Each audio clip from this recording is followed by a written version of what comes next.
Dobrodošli in lepo pozdravljeni v 47. epizodi AS podcasta. V tokratni epizodi s Tinetom Zupanom gostima odgovornega urednika portala Necenzurirano, Primoža Cirmana. Primož, lepo pozdravljen, hvala, ker si v tem zate napornem času vzel čas za nas in se odzval vabilo v našo podcast Dnevno sobo. Lep pozdrav vsem gledalcem, poslušalcem, hvala za vabilo in rade volje, ker sem res vaš velik fan. Hvala lepa. Ta pogovor bo bolj razvedrilen, ne bo takšen, kot jih imate v zadnjem obdobju, kajti v zelo napeto je zadnji predvolilni teden prihajamo, mi se ne bomo pogovarjali o tem, komu boljše kaže na volitvah, ampak o fuzbalu. Že dolgo si navijač Manchester Uniteda, preživel si s svojim klubom takšna in drugačna obdobja. Kako se je v bistvu vse začelo? Ja, nekje v začetku 90-ih let je ta ljubezen zniknila, predvsem na podlagi teh, takrat so začeli dejansko v Slovenijo prihajati prvi segmenti teh nekih golov in klipov tekem iz angleške lige. In nekako tam je bil Eric Cantona, ki je bil zame vedno nekako zelo markantni igralec in nekako tudi skozi dejstvo, da je Manchester kot mesto bilo povezano s številnimi bendi, so od tam, ki sem dejansko tudi poslušal, ne vem, recimo pač Stone Roses, Spiral Carpets, Smith, skratka Manchester je dejansko po moji ceni glasbena prestolnica Evrope, ne, če ne sveta. Ne. Tam, kolikor dobrih stvari je tam nastalo in vedno bilo kot mesto nekako všeč in skozi to je tudi zrasla ljubezen do tega kluba, se pravi nekje v zgodnjih 90-ih, ja. Tako, prva nogometna ljubezen je bila pač Hajduk v jugoslovanski nogometni ligi in pa seveda tretja ljubezen ali prva je pač domače Celje, ne, kjer sem tudi praktično na tekme hodim še iz časov, ko so nastopali v prvi slovenski ligi, ko je bila v sklopu jugoslovanske nogometne piramide, se pravi, mislim, da je bila to 4. liga, ne, takrat. Tako da, ja. Ja, in Primož je kot privrženec Uniteda ti ne moral preživeti takšne in drugačne obdobje. Eno izmed težjih je bilo tudi v zadnjem obdobju, ampak zdaj se z imenovanjem Kerika krivulja, amplituda močno obrnila navzgor. Je to dejansko, sedaj se lahko že pogovarjamo po tem nizu, ki ga je nanizal United, da so pred rdečimi vragi lepši časi? To je zelo nehvaležna napoved, glede na to, da je bilo teh nekih lažnih vzor v zadnjem času že kar precej. Mislim, da je zdaj pač neko glavno vprašanje tle dejansko, kaj se zgodi od poletja naprej, ne. Se pravi, Kerikove delnice so v tem trenutku zelo dobro stoječe, tudi glede tega, da službo dobi za stalno. Vemo, da je pač neka tam mentalni blok obstaja pri Manchester Unitedu zaradi podobne situacije pri Oleju Gunnarju Solskjaerju, kjer je bila ta odločitev mogoče malo brzopleta, pa se potem ni izkazala kot dolgoročna rešitev. Jaz mislim, da bo zelo pomembna kombinacija in tega, se pravi, kako se bodo lotili jasno pozicije glavnega trenerja za prihodnje obdobje in pa seveda, kako bodo manevrirali na področju poletnega prestopnega roka, ki bo za United, tako kot je bil lanski, ki so ga relativno solidno opravili, spet zelo pomemben. Ker jasno, zaenkrat te boljši časi kažejo tudi na vrnitev Ligo prvakov, kar je seveda za klub ekstremnega pomena, ampak prinaša pa, kot vemo, dodatne obremenitve, ogromno število tekem, kar jasno tudi vpliva na to, da je kader pod bistveno večjim pritiskom v primerjavi s tem, kaj se dogaja v tem trenutku, ne. Primož, ti ne omenjal Kerikovo prihodnost. Roy Keane je izjavil, da tudi če zmaga vse tekme do konca, on za njega ni trener, ki bi lahko dolgoročno bil na klopi Manchester Uniteda. Kako ti po eni strani gledaš na te močne strice iz ozadja, ki so imeli močno vlogo v zgodovini Uniteda, govorimo seveda o fantih, ki so zdaj možakarji, ki so zdaj močno izpostavljeni tudi na medijski sceni, Gary Neville, Roy Keane, Rio Ferdinand, Schmeichel in tako naprej. In na drugi strani na Kerika, ki je prinesel lepše čase v Manchesteru. No, prva stvar, mislim, da je pač te klubske legende, ki se redno oglašajo, so dejansko ustvarjajo neko atmosfero okrog kluba, ki je že nekaj časa toksična, ne. Dejansko ta klub je talec svoje zgodovine, kot ga jaz vidim. Ne. Jaz nimam seveda nobenih insiderskih informacij, jaz pač spremljam to kot pač kako daleč kot vsi navijači. Ne. Talec zgodovine je od trenutka, ko je dejansko lahko se Alex Ferguson odločil, kdo bo naslednik njegov, ne, in to je bil David Moyes. Ne. In skratka, ves ta čas je bil potem on še nek neformalni svetovalec in mislim, da v tej vlogi enostavno treba je pač iti naprej, ne? In ta mnenja so pogosto destruktivna, nažalost. Zdaj, glede Carricka, verjamem, da se je naredil v klubu nek pozitivni moment. On je naredil v bistvu kaj, ne? Vrnil se je k osnovam, ne? Samo pač nekaj igralcev, ki so ključni v tem moštvu, predvsem Bruna Fernandeša, je dal na pozicije, ki jim ustrezajo in oni so se razcveteli, ne? Zdaj, to je v bistvu dokaz, no, kako pri Amorimu smo videli to logiko, ki danes prevladuje v nogometnem svetu, po moje, ki je, da so glavni zvezdniki trenerji, ne? In trener, ne glede na svoj koncept, se bo držal, tudi če je ta koncept uspešen in ne ustreza igralcem, šli bomo v koncept, ne? In to, da so tako dolgo ni bilo sposobnosti prilagajanja, je za mene nekaj pač neverjetnega. In Carrick je samo stvar dal na neke tovarniške nastavitve, osvobodil je Bruna, ki je po mojem pač najbolj podcenjen igralec na svetu, ne. Mislim, vidite pač število asistenc, ki jih on neposredno prispeva za gol, recimo, on je uspel dejansko tudi s tem komponiranjem te sprednje trojke, ki je prišla v klub, ne, se je nekako zdaj, vsi so nekako zadihali za novo, Kobe Mainu se je osvobodil, kot bi rekel njegov brat, takrat, ko je imel tisti protez majico, ne. Skratka, Casemiro je razcvetel nazaj, ne, čeprav so ga vsi že odpisali, ne. In to je zdaj neko obdobje sprostitev in mislim, da pač zdaj, kakšna bo odločitev, bo verjetno odvisno tudi od slačilnice, ne, pri čemer vprašanje pač, kakšna bo ta slačilnica, ne.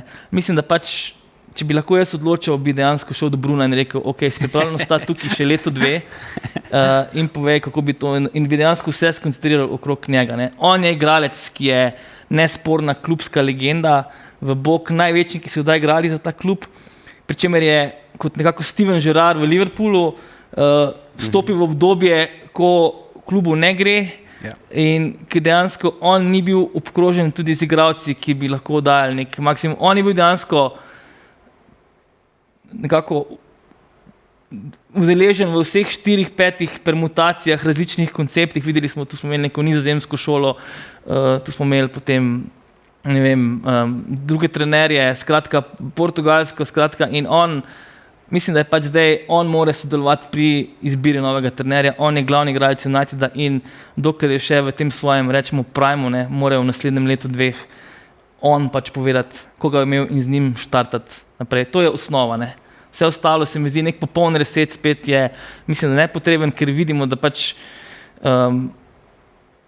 rezultati tu so, čeprav pač seveda ritem je zdaj predvsem manj naporen, ker ni Evrope, ne, ampak dejstvo je, da trenutno ni, neka kvaliteta je, tudi pri Šeško smo videli, kaj lahko naredi nek drugačen man management, ne, in mislim, da pač enostavno to je zdaj pot za leto, dve in to je to, no. Je pa seveda vprašanje hierarhije v klubu, ki je v tem trenutku zelo nejasna. Mislim, da Manchester United je skupaj z nekim Tottenhamom, nek klub, ki ima največje težave s hierarhijo in hierarhija je pač bistvo kluba.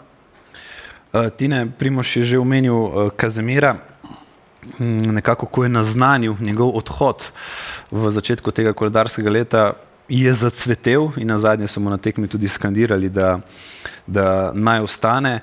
Na eni strani astronomska plača, govori se o 350,000 funtih na teden, v tem kontekstu istočasno njegova leta, vse, kar je že doživel, ampak United vstopa v poletje, v novo sezono samo praktično z enim zadnjim veznim. Ugarte se nekako ni uspel izkazati, Kobe Mainu je v zadnjem obdobju zelo napredoval. Kako se lahko United znajde v situaciji, da bo praktično v novo sezono na tako ključni poziciji prišel tako nedefiniran?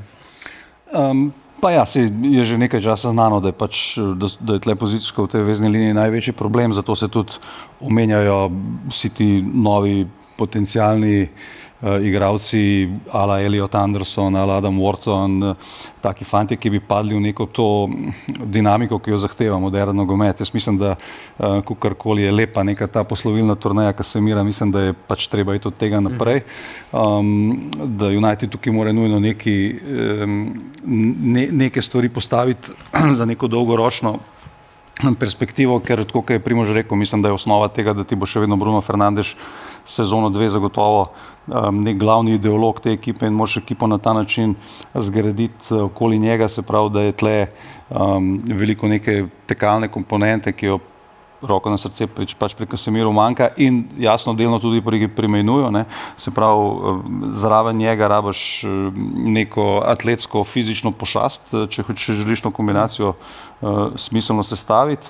In v končni fazi imaš tle še naslednje probleme. Problem Maguireja, ki je mogoče relativno soroden Casemiru, ker tudi on v tem zadnjem času igra neverjetno stabilno, govori se celo o vrnitvi v reprezentanco za svetovno prvenstvo in tako naprej. In seveda druge stvari, jaz mislim, da ima United precejšnje probleme na obeh bočnih branilskih položajih, da tudi neki ti igralci, ki so prihajali v zadnjih letih, niso najdeli neke prepotrebne stabilnosti znotraj kadra. Eno vprašanje je Martineza, ki je bil dolgo časa poškodovan, Leni Joro, ki počasi, tako, ne, in niso še to igralci pripravljeni na mogoče neke velike vloge v ekipi, ki bi imela večje ambicije, kot jih je imela ta trenutna. Roko na srce trenutno je najmanj problemov v napadu, ne, kar je vidno tudi po statističnih podatkih v smislu največjega števila strelov, visokega XG-ja v povprečju na tekmo v ligi in tako naprej. In to se vidi, da je ta segment United dobro rešil lani poleti, ker to je bilo predtem velik problem. Zdaj se pa pač treba prilagoditi tem naslednjim pozicijskim rešitvam in tukaj bi seveda magnet in finančni influx Lige prvakov bil zelo pomembno orožje, ne. Primož Tine je govoril, da v napadu stvari funkcionirajo, zato ima velike zasluge tudi naš Benjamin Šeško, v zadnjem obdobju fenomenalna forma. Se ti zdi, da se Slovenci zavedamo v globalnem smislu, kakšnega igralca v kakšnem klubu mi imamo? Ne. Mislim, da ne. Mislim, da pač enostavno si ne predstavljamo, kaj pomeni ta njegova pot, ta njegov, v bistvu, vidim po nekih, pač, to sem spremljal te odzive, no, dejstvo je, da vsak igralec, ko pride v nek klub, rabi prilagajanje. Primerov je nešteto, najboljši primer je Luka Modrić, ki je bil, mislim, da po pol leta prve sezone v Realu. Najslabši pa Cantona. Ne, in mislim, da pač enostavno to neko takrat, ne mislim seveda pač tu vas, ne, ampak bilo je precej nekih dela javnosti, ki je, se mi zdi, komaj čakala na neko slabo tekmo Šeška in pač on ni za United, on se je tu štel, ne.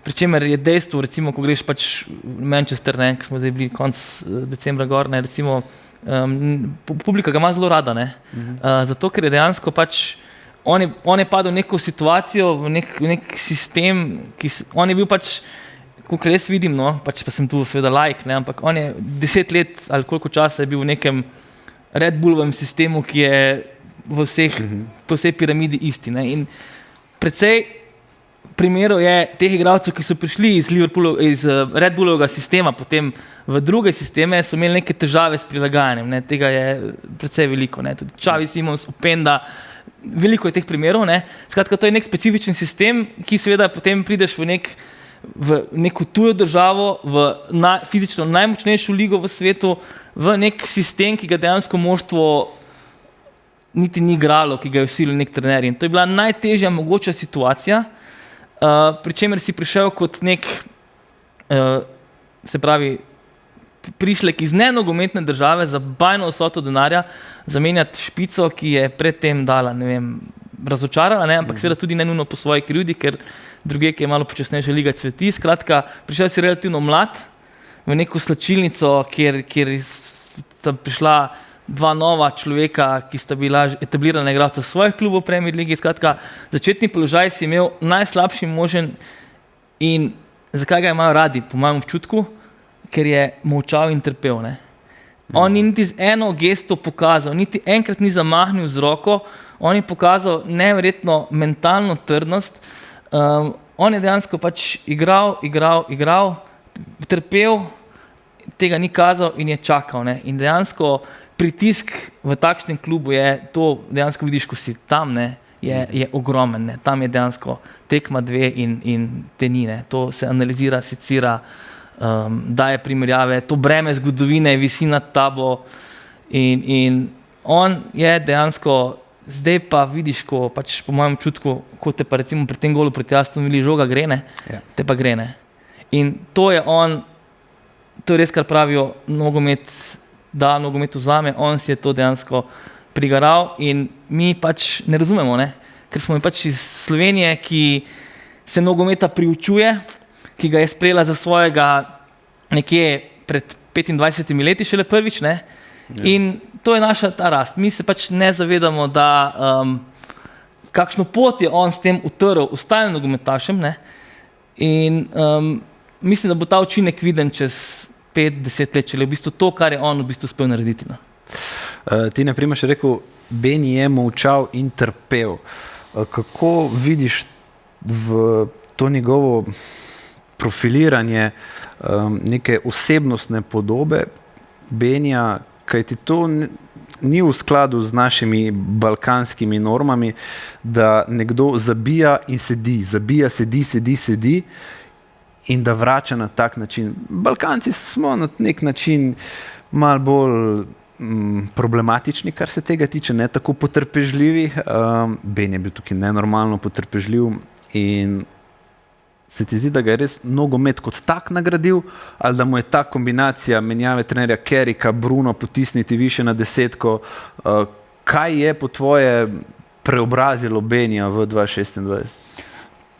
Rekel bi, da smo se mi že v nekem obdobju non-stop pogovarjali o tem, da bi mu mogoče ta rezervirana vloga, pa da prihajaš noter, celo koristila. Jaz bi rekel, da mu je šlo na roko tudi to, da je mogoče on dejansko prišel v klub, ki je večji od njega, ne? Se pravi, ni prišel sicer kot zelo draga okrepitev, ne? Ampak vendarle kot relativno neznan obraz v angleškem nogometu, kar mislim, da daje iz vidika igralca vendarle neko projekcijo hvaležnosti, da si tam in boš nekih več stvari pretrpel, kot če si prišel kot neka mega okrepitev. Jaz sem prepričan, da recimo Aleksander Isak v Liverpoolu ne bi to na tak način trpel. In jasno, gre za fanta iz nekoliko drugačnega okolja. Mislim, da ima neko to germansko mentaliteto, tudi neko psihološko čvrstost, ki je kar precej hvale vredna, glede na to, za koliko pač mlado osebo gre. In da je dejansko pa bi lahko po drugi strani kljub tem golom, kar si omenil, lahko vendarle rekel, da tle še kljub temu obstaja nek dvom trenerja do njega, da mu vendarle, da vidiš, kaj je njegova glavna ideja te napadalne linije. In seveda Šeška omejuje ta stvar, ki je v tem trenutku najbolj pozitivna za Manchester United, se pravi to, kar je tudi Primož rekel in kar smo omenili, ena tekma na teden do konca sezone. In se pravi, tle tega rotiranja manj, doze minut so drugačne, ampak se mi zdi, da se je tudi kar nekako v pogledu angleške javnosti na njega kar nekako pozabilo, da on v bistvu vse te gole daje kot rezervist, ne. Se pravi, da se mu daje vse neka večja vrednost znotraj Manchester Uniteda in zdaj bo zanimivo videti, kako bo United to peljal naprej, v smislu tega, ali se bo njegova vloga spreminjala, ne samo v teh naslednjih tednih, ker se verjetno hočeš nočeš na nek način bo se mešala med tem, to njegovo trenutno vlogo in vlogo štraterja, zagotovo bo tekme tudi začenjal, kakšna bo dejansko njegova vloga od poletja naprej. Ne. Ali bo si izboril neko to pozicijo na podlagi tega dobrega strelskega učinka v tej sezoni, da bo se ga smatralo kot nekega etabliranega štarterja, ali bo padel v neko vlogo Diega Forlana, recimo, ki je imel tudi veliko kariero, pa je pač v Unitedu imel težave, ali pa celo Solskjaer, ki je bil tudi pač več ali manj ta nek super sub. Ne. Ni nemogoče tudi, da se pač v neko tako mrežo, take vloge ujameš v tako velikih klubih. Tako da je nehvaležno dajati neke blazne napovedi, kar tudi Rasmus Højlund, ki ga je Primož omenil, je imel dobro prvo sezono, ne, v Manchesteru pa je bila druga bistveno slabša. Tako da je treba biti pazljiv pri tem, do kjere mere je on zdaj si ustvaril nek položaj. Njegov položaj je zihar 1000 milijonkrat boljši, kot je bil par mesecev nazaj, in na tem je treba graditi. Je pa to v tem nekem turbomodernem času, kjer se vse pač gleda instantno, kakorkoli se hitro lahko dvigneš, lahko hitro pač se neke stvari tudi pozabijo. Ne. Tako da je treba pač to konstantno držati in si to vlogo večati v prihodnje. Tle bo vloga kluba na nek način in zaupanja kluba vanga zelo pomembna. Vemo pa, da Manchester United v zadnjih letih ni bil pretirano uspešen v tem, da je te svoje mlade zvezdice, ki so eksplodirale v nekem momentu, lahko rečemo tudi Garnača, damo v to kategorijo in verjetno bi še koga najdel, da jim ni najdel te poti nadgradnje. Ne? In to je lahko pač neka skrb, če bo United vendarle strukturno močnejši, to, kar je Primož dobro rekel, hierarhija v klubu je zelo, ne bom rekel nejasna, ker je relativno jasna, ampak je vseeno precej zmešana. Ja, zapletena, in tle bo treba videti, kako se bo ta pot peljala naprej. Ne. Če lahko tudi dodam, no. Mislim, zagotovo mu ustreza to, da prihaja s počito priložnosti, ne, kajti on se pač igralec, ki se ogromno kuri, ogromno pritiska, ne, in zdaj pride v 15 minut v šanso in je spočit in zabije. Ne. Mislim pa druga stvar, o čem mislim, da pa je Zlatko Zahovič govoril o tem v pogovoru s tabo, ne, on bo pač moral zdaj v tej naslednji fazi postati sebičnejši. Ne.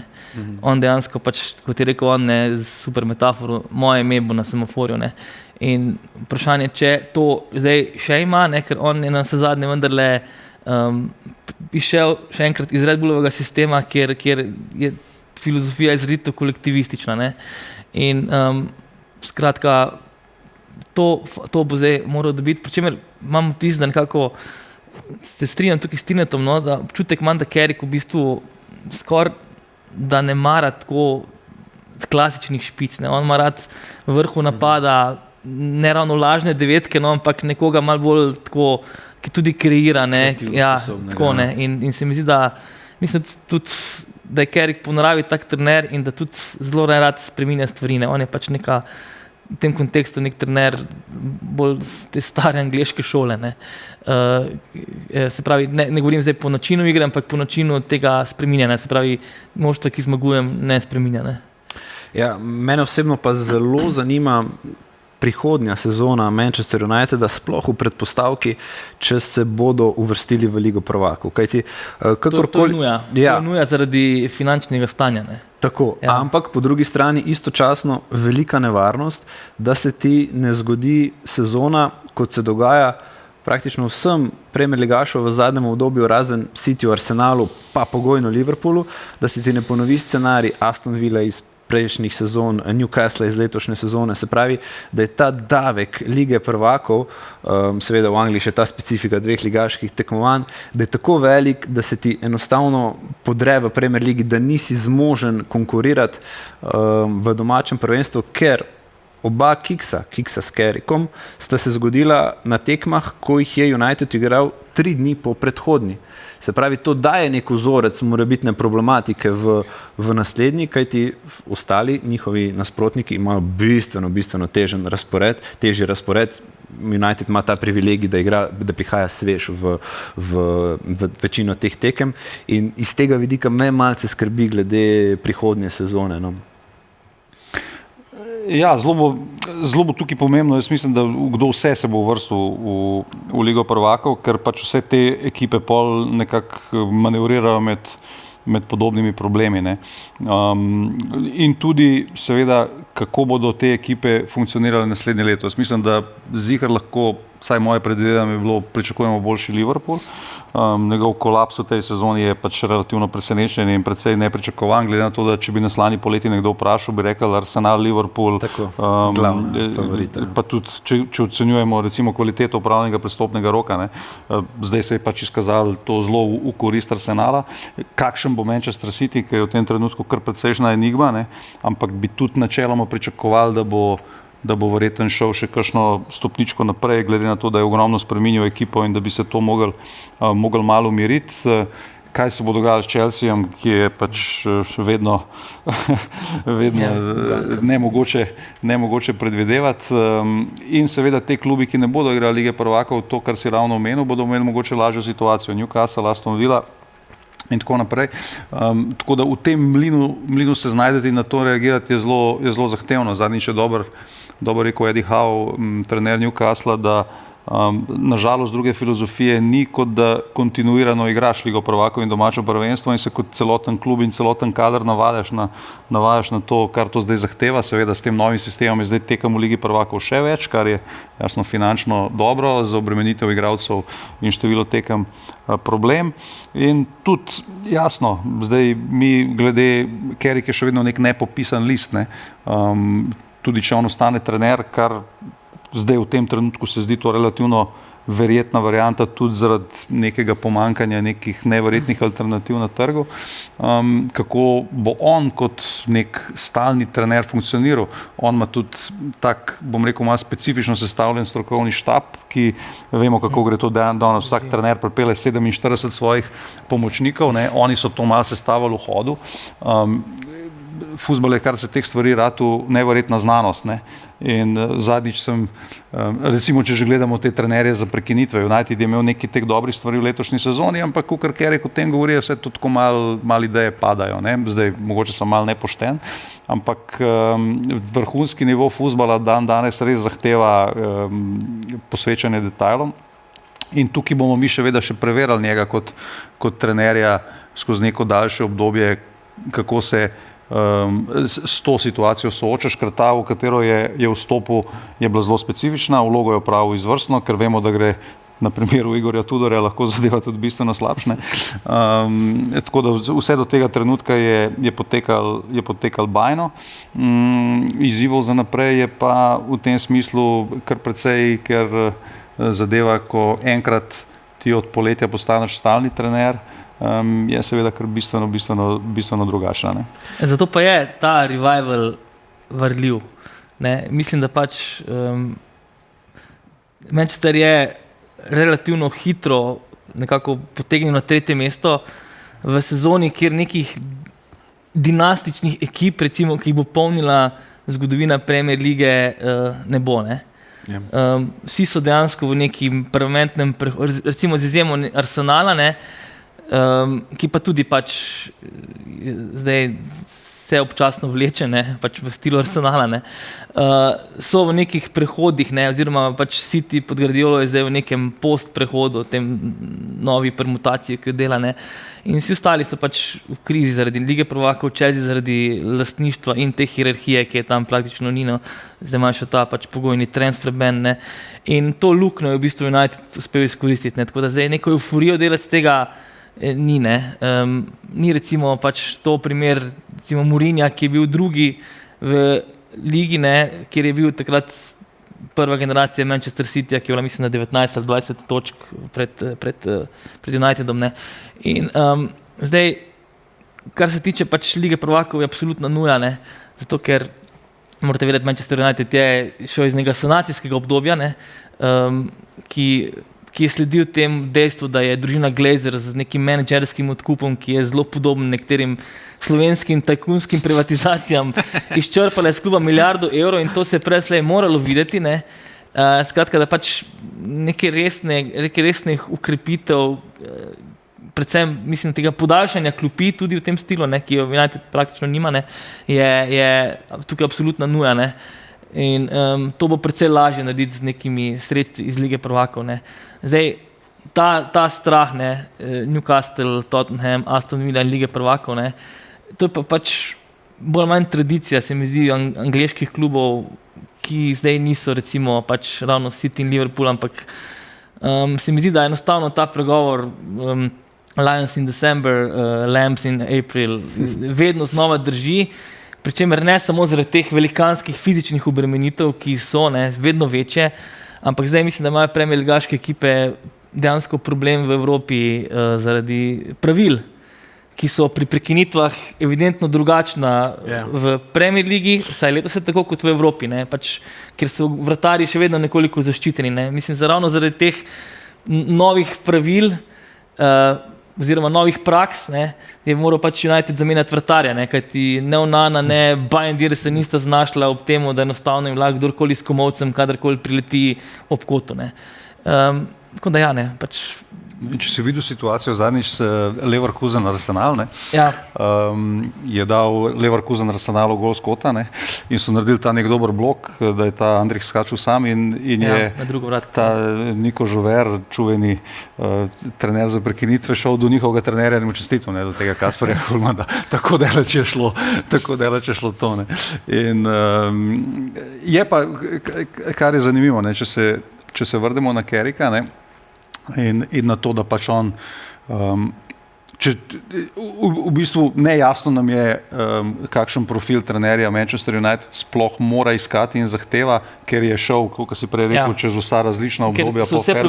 Vse so že probali in nič ni delovalo. Se pravi, jaz mislim, da v tem trenutku je celo najmanj riskantno, da Kerricka pustiš, ne, ker prvo kot prvo mislim, da je nesmiselno, da čakaš trenerje, ki so na svetovnem prvenstvu, ali Pochettino, Nagelsmann, ker to pač nisi v tej situaciji, si to lahko privoščiš.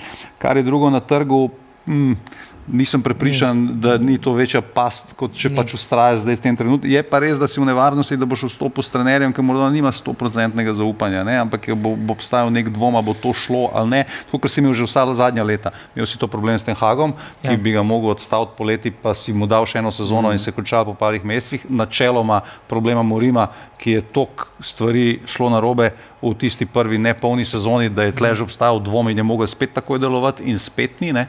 In je pa tudi res po drugi strani, da če gledamo te trenerje, ki vodijo največje klube z izjemo Guardiole, pa delno Slota, ki je prišel iz drugega obdobja, to niso trenerji, ki so prišli z nekim velikanskim baggageom velikih lovorik. Ne? Arteta je bil novinc, Liam Rosinjer, da se ne pogovarjamo, je kot rečemo company man, ne? Thomas Frank, če izvlečemo Tottenham med te največje klube, tam iz globin nekaj, ki ga ne vidimo, je prišel iz manjšega kluba, tako da dejansko bom rekel, da to ni tak odstop od trenda, ki se dejansko dogaja, ne? In jaz mislim, da na koncu bodo sprejeli to odločitev, če se le zadeva ne bi zdaj totalno porušila v teh zadnjih 10, 9, 11, ne vem, koliko je še krogov do konca. Mislim, da bo pač to odločitev, ki načeloma niti ne bo pretirano sprožila kakšnih pretiranih debat. Poleg tega Jim Radcliffe ne mara migrantov. Ne?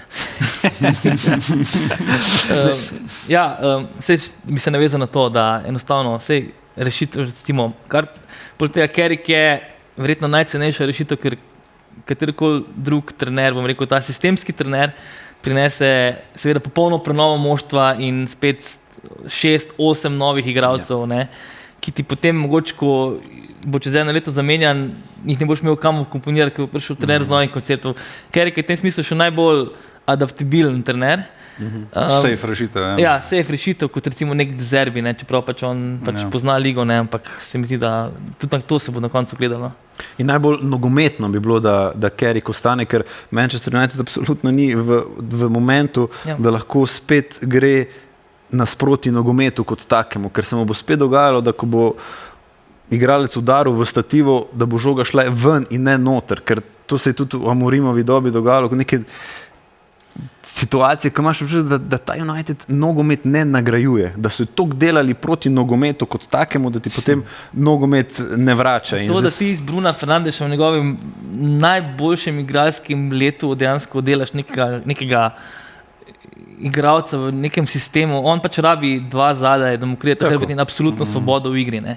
In to zdaj nekako krpati, tega pač nisem razumel. No. Jaz mislim, da edini trener, po katerem bi verjetno lahko bila neka kontinuiteta in da je recimo že uveljavljeno ime v ligi, ki bi pa tudi sistemsko recimo na nek način podoben, čeprav so pač zadeve znotraj igre malo drugačne merine, ampak problem tega je pa seveda drug, ne.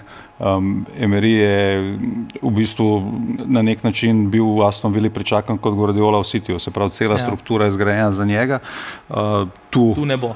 Tu je to nemogoče seveda, ne, ker jasno tak trener ogroža tudi tiste, ki čuvajo svoje službe više, ne, in je to po moje tudi izključujoče, ne, tako da je Carey kot sva rekla, safe rešitev, jaz mislim, da v tem trenutku na koncu bodo ugotovili, da vsaka druga varianta bi bila kar malo na silo. Mislim, mene je presenetilo ravno to, popolnoma, kako nepripravljen je bil Amorim na prilagajanja za karkoli. Ne. To me je spominjalo na situacijo, recimo, da ti si, ne vem koliko si mlad, ne, ampak si bo spomnil Serie A leta 99 in tistega Milanovega skudeta, ki ga je prinesel za koroni. Takrat je imel moštvo Zvonimirja Bobana in on je prvo polovico sezone forsiral sistem 3-4-3, ki ga je pripeljal takrat iz Udineze, ne, z Birhofom v špici in dva krilna, ki sta pač pošiljala visoke žoge. Ne.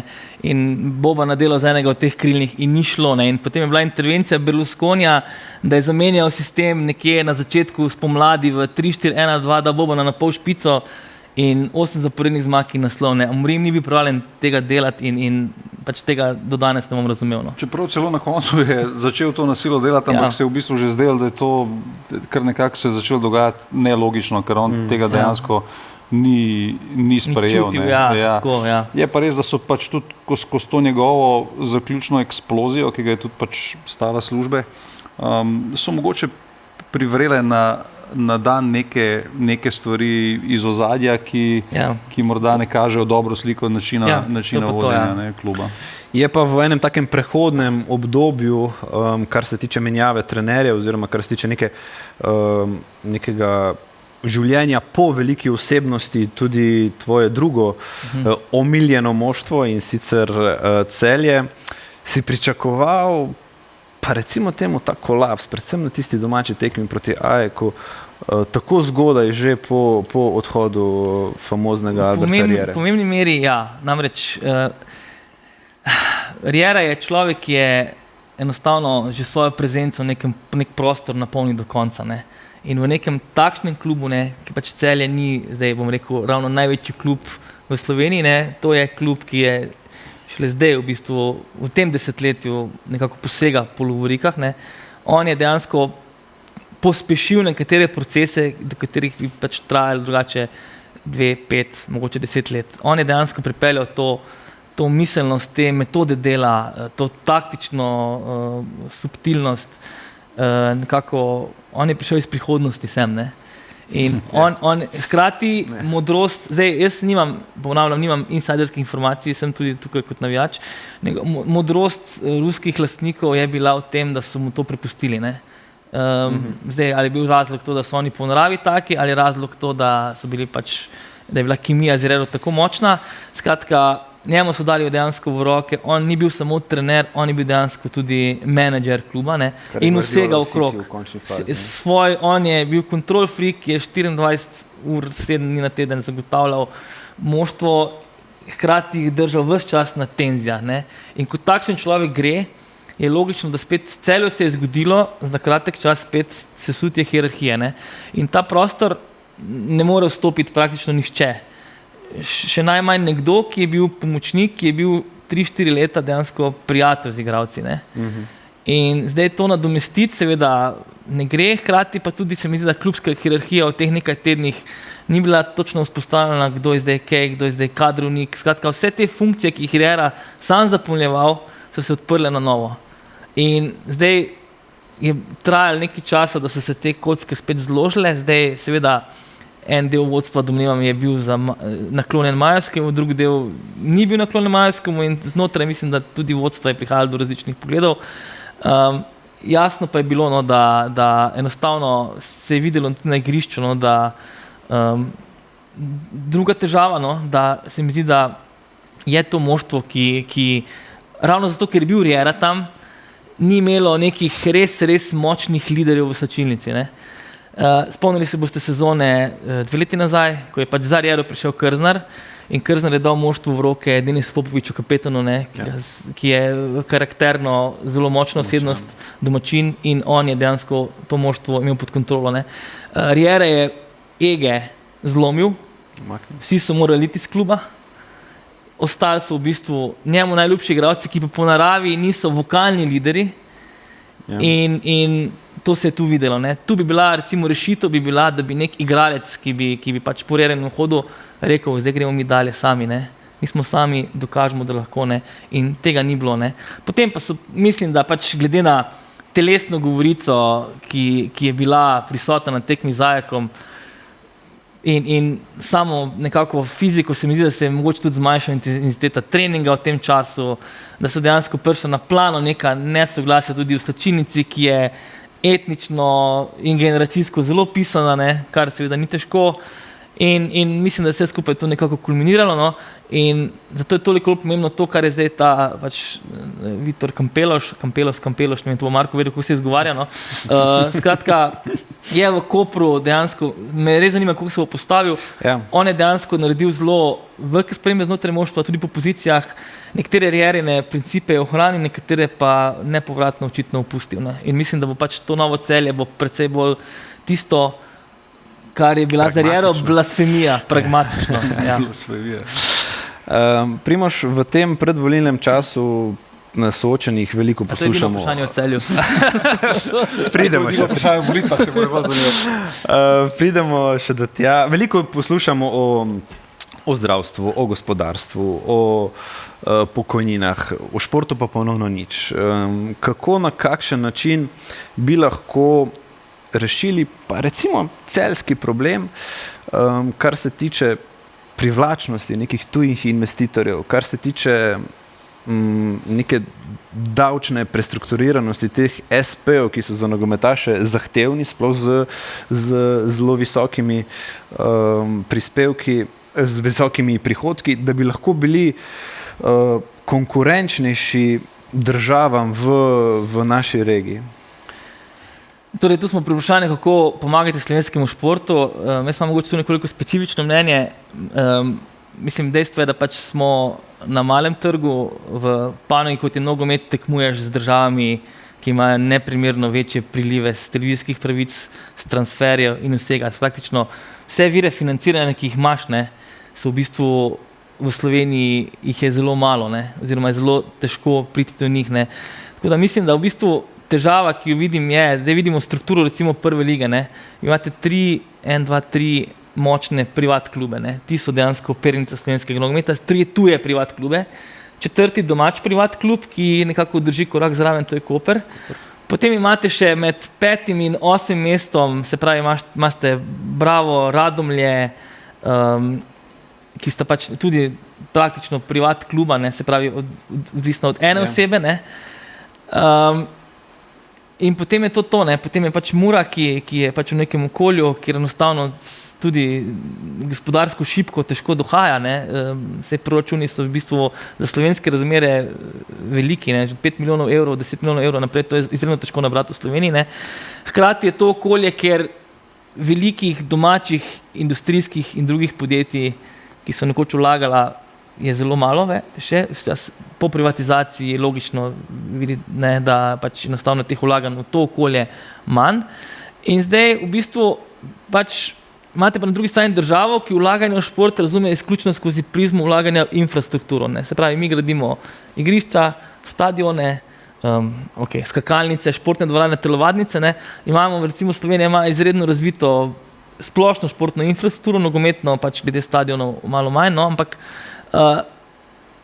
zdaj pa kako napolniti software, ne? Imamo hardware, kaj pa software? In mislim, da je pač enostavno najučinkovitejši ukrep bi bil, ki bi po moje najbolj spodbudil, je pač z nekimi davčnimi olajšavami na vlaganje v šport, ne? Ne zdaj recimo pri SP-jih je težja situacija, ker seveda kako boš zdaj pojasnil, da si zniževal samo športnikom, ne pa ostalim, ne? In mislim, da bi pač tu enostavno moral se najti neka rešitev, da se enostavno pač neka vlaganja v šport pod nekimi pogoji, narediti tako prijazno davčno olajšavo, da bo dejansko stimulirala podjetnike, da to počnejo, kot je to, mislim, na primer v Avstriji. No. Ker to bi pomagalo, ker v bistvu to bi pomagalo tudi klubom na nižjih nivojih, ne, se pravi v drugi in tretji ligi bi lokalni podjetniki bolj stimulirali za vlaganje. Ne. Zdaj tu govorimo seveda samo o družbeni odgovornosti podjetja, mislim, da podjetja morajo imeti stimulans, da to počnejo. Zdaj, kako bi se to naredilo, na kakšen način, ampak mislim, da je ravno ta podjetnika, lahko ti privabiš vlaganje samo na ta način.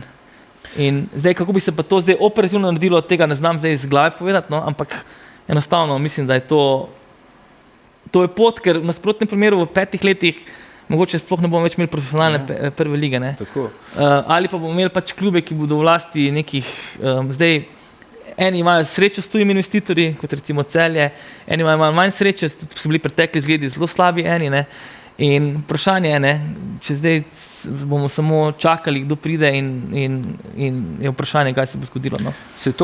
Obstaja v slovenskem prostoru investitor, tipa celjskih investitorjev, da bi lahko takšno zgodbo na takšnem nivoju peljal s takšnimi vložki, ker pač enostavno nogomet gre v takšno smer, da po mojem mnenju bi slovenski investitorji težko parirali tem vložkom, ki jih v končni fazi dajo v Celju, po drugi strani pa ta problematika pri trenerju Rieri, na primer, govorilo se je, da bi naj imel 1 milijon plače, zakaj morajo dati v Sloveniji 2 milijona za to plačo, bruto, da dobi trener 1 milijon neto plače, malce karikiramo, ampak kako bi naredili to okolje privlačnejše, Tine? Pa sej, to Primož bolj žve, ali imaš nizke davke ali pa socialno državo. Ne. To je pač zelo preprosta formulacija za politični svet. Vem, da se na področju, da se Nogometna zveza Slovenije dosti pogovarja s pristojnim ministrstvom glede rešitve tega problema, se pravi profesionalnega športnika v Sloveniji. Jaz sem bral tudi malo zaslužke naših olimpijcev, kaj dobijo za kolajne in tudi njim seveda upalijo nenormalne davke na nek določen zaslužek. Tako da s tem se dejansko srečujemo vsi, ampak seveda, ko si slišiš tisto noro zadevo, da 500 neto te na Poljskem stane 600 bruto, pri nas pa milijon, je pač s tem na nek način nemogoče trgovati. Jaz mislim, da če se ne najde pač dovolj močna lobistična struja v nogometu, imamo seveda predsednika UEFA, kar je recimo najmočnejša lobistična struja, kar lahko imaš v fuzbalu, da bi to začela premikati v smer tega, da bi bilo okolje, ampak strinjam se seveda, da težko narediš to, da je zdaj samo za športni segment, za ostale delavce pa to ne velja. Brez tega se bodo pač vsi klubi morali, jaz mislim, da strateško temu prilagoditi, ne? In da boš pač se mogel na nek način sprijazniti s tem, da v končni fazi boš sprejel neko svojo vlogo v prehranjevalni verigi tega vmesnega člena. Ne? Zdaj pa koliko lahko ti s toliko manjšimi vložki dejansko narediš nekega pečata na evropskem področju, kar je Celju fenomenalno uspelo v zadnjem času, je pa pač drugo vprašanje. Ne? In vseeno mislim, da smo že s tem, kar je Primož rekel, v tem ekstremno hitro vidnem kontrastu med dobo Riere in post-Riera svetu videli, koliko pomembna je lahko neka mega figura. In jaz mislim, da se načeloma, če si strateško pameten, da tudi z manj denarja veliko narediti. Ne.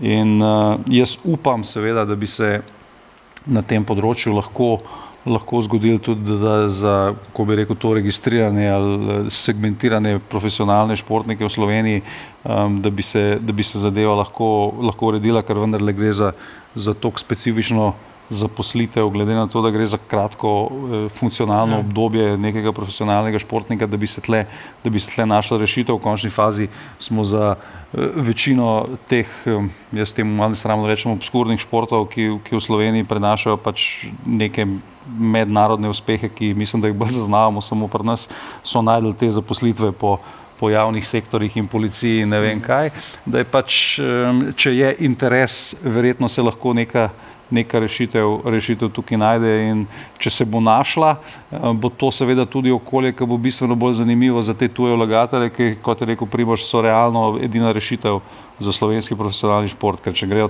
Rusi iz Celja, Turki iz Maribora, pa tvoji avtomehaničari iz Olimpije, potem jaz več ne vem, s kom bomo to ligo igrali, ne? In jaz sem že večkrat rekel, s temi tujimi investitorji tako, z njimi ne moremo, brez njih pa sploh ne.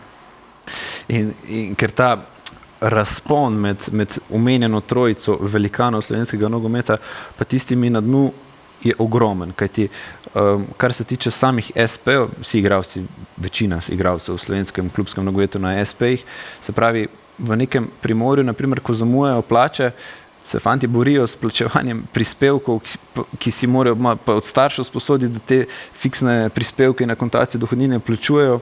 Na drugi strani pa eno Celje pripelje igralca, ki za bajno plačo in prvo leto plačuje polovične prispevke in 4% akontacije dohodnine, potem ko pa pride pa drugo leto pa popizdi na računovodkinjo, kako je to možno, da ima neto tako bistveno nižji, kot je bil prejšnjo leto. Sej mislim, naravno to, kar je Tine, v bistvu je mogoče potno, da se nekako uspe v teh razpravah prepoznati specifičnost športnika, stališče kariere, ne? Da športnik ni nekdo, ki lahko 30 let na SP-ju, športnik ima, ne vem, v Sloveniji 2, 3, 4 leta recimo je, ne? Potem gre v tujino, če je pač toliko zaslužkih, ne?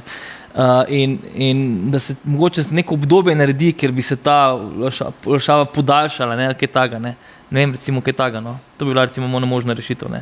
Ker že recimo, ne, če se dotaknem še Nogometna zveza Slovenije pač v lanskem letu uvedla to noviteto v 21 pogodbe, ne, se pravi za mlade perspektivne igralce do določenega leta in ima pač neko omejitev 3 let, kar lahko klub z igralcem to pogodbo podpiše in ni treba, se pravi, da mu da profesionalno pogodbo, ki je v Sloveniji izenačena z minimalno plačo, kar je seveda zdaj v januarju spet prinesel problem za klube, ker je šla zadeva gor.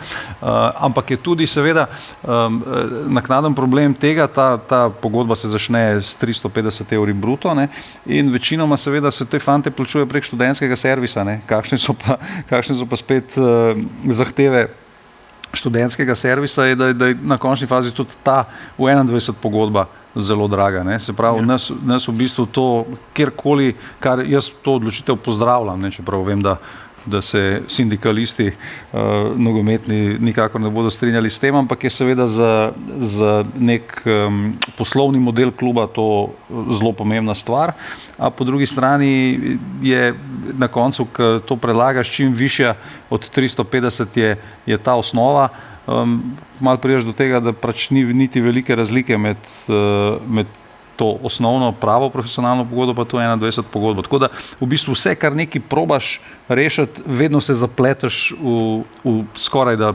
podoben problem, ne. S Tinetom so se pogovarjala pred kratkim, kako zahtevna je to formiranje budžeta kluba, slovenskega kluba za novo sezono, se pravi kluba od 5. do 10. mesta, se pravi, ti si odvisen od tega, s kakšno televizijo se bodo zmenili na NZS-ju, koliko boš dobil od televizijskih pravic in še bolj bizarno, kako daleč bo Celje prišlo v Evropi. Ja. Se pravi, in mi ne govorimo to o 10-20% budžeta, ampak o 80%. Ja. Se pravi, kako bizarno planiranje budžeta iz nekega gospodarsko-menedžerskega vidika, to si ljudje ne znajo predstavljati. Ne, to je kar čarovništvo, ne. Razen pač v nekem Mariboru, kjer imaš ti res stabilno nogometno podporo, ne. Pa dobro, pač zdaj recimo v Celju v zadnjem času, ker imaš na evropskih tekmah pač 7-8 miljonov ljudi, ne. Ampak drugače pa recimo pač mi imamo ligaške tekme, ne, v Sloveniji, ki gleda dvomestno število gledalcev, ne.